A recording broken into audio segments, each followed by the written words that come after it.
Welcome back. In this video, we are going to look at solvency ratios. Solvency refers to a company's ability to fulfill its long-term obligations, which is essentially its ability to make interest and principal payments.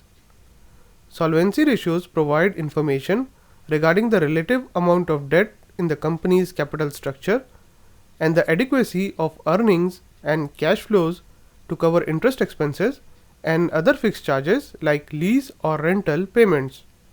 Solvency ratios are primarily of two types. First is the debt ratio, which focuses on balance sheet and measures the amount of debt capital relative to equity capital. The second type of solvency ratio is coverage ratios, which focus on income statement and measures the ability of a company to cover its debt payments. These ratios are useful in assessing a company's solvency and so are also useful for evaluating quality of a company's bond and other debt obligations.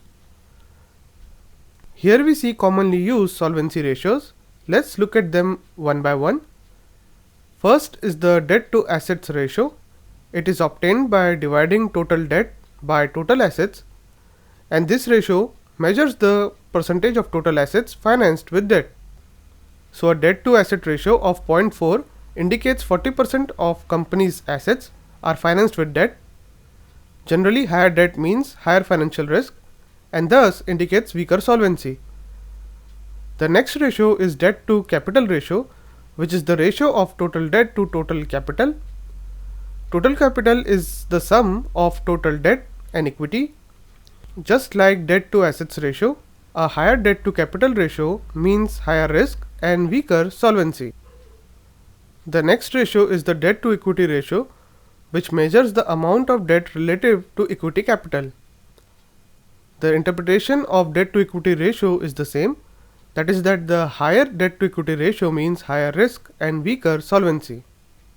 The next ratio is the financial leverage ratio, which is obtained by dividing average total assets by average total equity.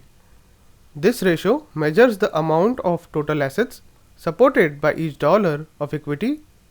For example, a value of 3 for this ratio would mean that $1 of equity supports $3 of total assets.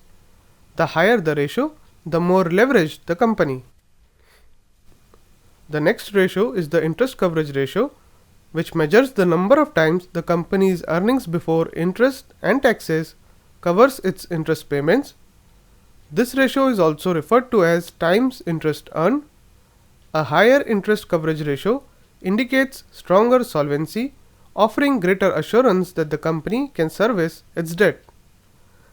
The last ratio we look at is the fixed charge coverage, which is calculated by dividing earnings before interest and taxes and lease payments by the interest payments and lease payments.